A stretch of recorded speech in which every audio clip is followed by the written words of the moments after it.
Paminsan-minsan ay makakatagpo tayo ng mga Kristiyanong nagsasabing, malapit nang magunaw ang mundo.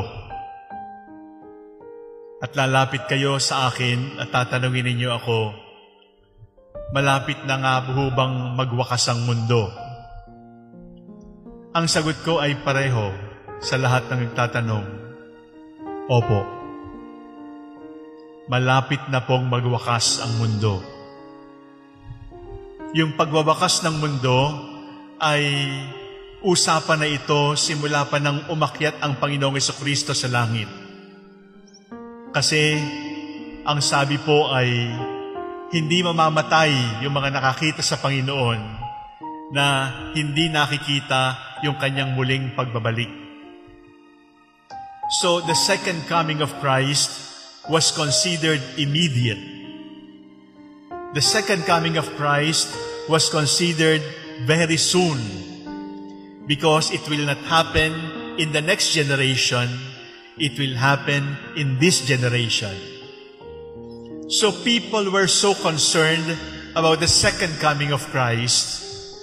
They were so concerned that they missed the more important matters, which is to be loving, to be obedient, to be kind, to be peace-loving. Pero nang magtagal, namatay na yung mga apostoles, namatay na yung mga unang Kristiyano, at hindi pa rin bumabalik ang ating Panginoong Jesucristo, nagkaroon ng bagong kahulugan, yung wakas ng panahon. At yung wakas ng panahon ay iniugnay natin sa kamatayan.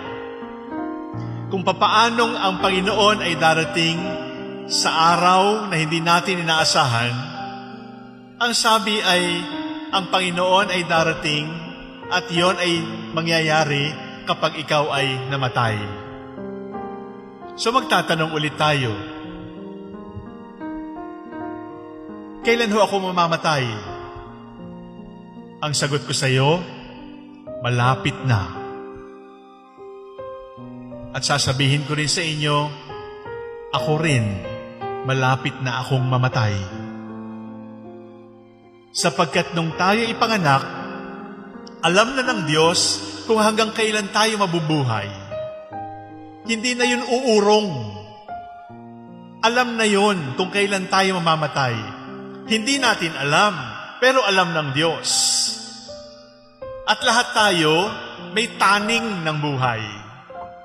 We are living on limited time. We are living on borrowed time.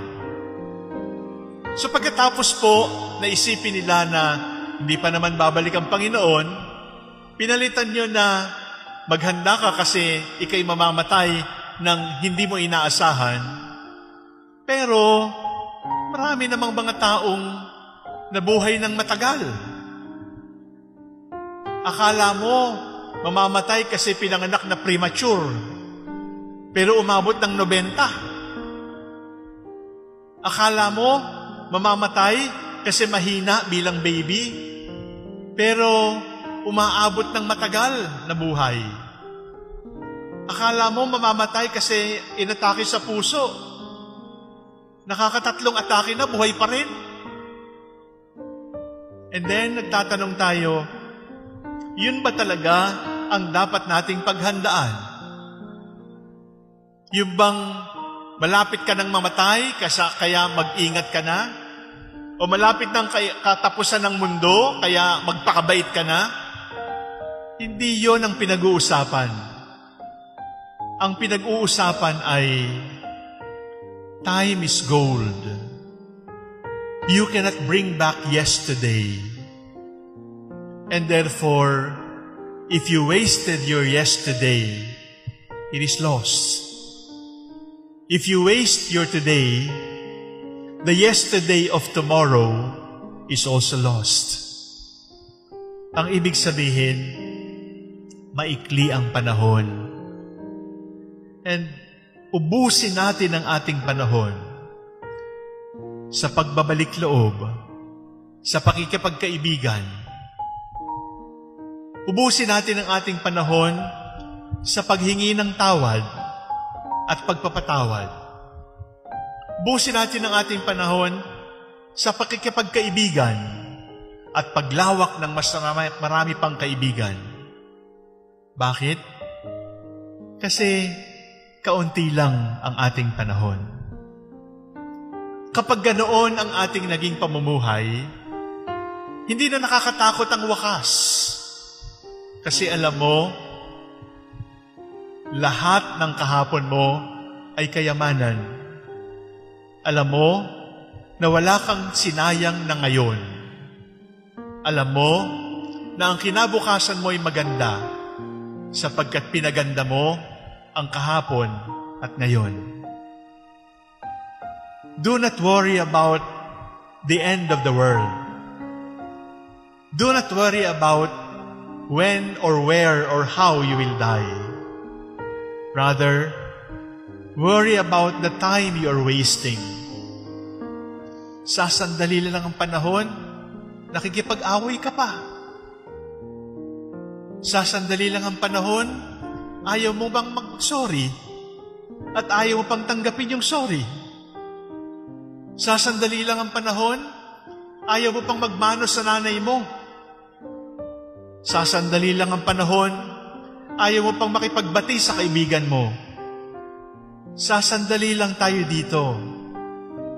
At kung aaksayahin natin ang panahon sa pag-aaway, sa pagsususpecha, sa pagsiselos, sa inggit, sa pagtatanim ng galit, maintindihan ko, takot kang ang mamatay kasi takot kang humarap sa Diyos sapagkat sinayang mo ang panahon. Ang takot nating mamatay ay kaugnay nung sobra nating pagmamahal sa mundong ito. Subalit kung titingalain natin ang langit na naghihintay sa atin, anong nakakatakot mamatay? Totoo, magwawakas ang mundo. Yung mundong gusto natin. Yung mundong pinamumuhayan natin. Pero wag mong kakalimutan, walang katapusan ng mundo. Sapagkat yun ang sinasabi natin, as it was in the beginning, is now, and ever shall be, world without end. It is a world without end that the Lord promised us. It will never end. This world, which is full of imperfections and pains, this world will end. But after this world has ended, there is a world without end that is waiting for us. And that is why we are not afraid, even if this world should end. Because there is a beautiful forever waiting for us. Yun ang Adviento. Hindi nakakatakot mamatay kasi may buhay na walang hanggan. Hindi nakakatakot bumalik si Kristo sapagkat mahal ako ni Kristo. Ang nakakatakot, inaaksaya ko ang aking panahon. Winawaldas ko ang aking kahapon. Sinasayang ko ang aking ngayon. At wala akong naiipong kagandahan. Kaya ako natatakot mamatay. Kung puro lamang kagandahan ang naipon natin, yung kaganapan ng kagandahang naipon natin dito sa mundo, ang naghihintay sa kabila. Malapit na tayong mamatay. Malapit na ang katapusan ng mundo. Pero hindi nakakatakot. Narito si Jesus kasama ko, at naroon si Jesus maghihintay sa akin kapag nagtapos na ang mundo at akayin ako sa mundong walang hanggan.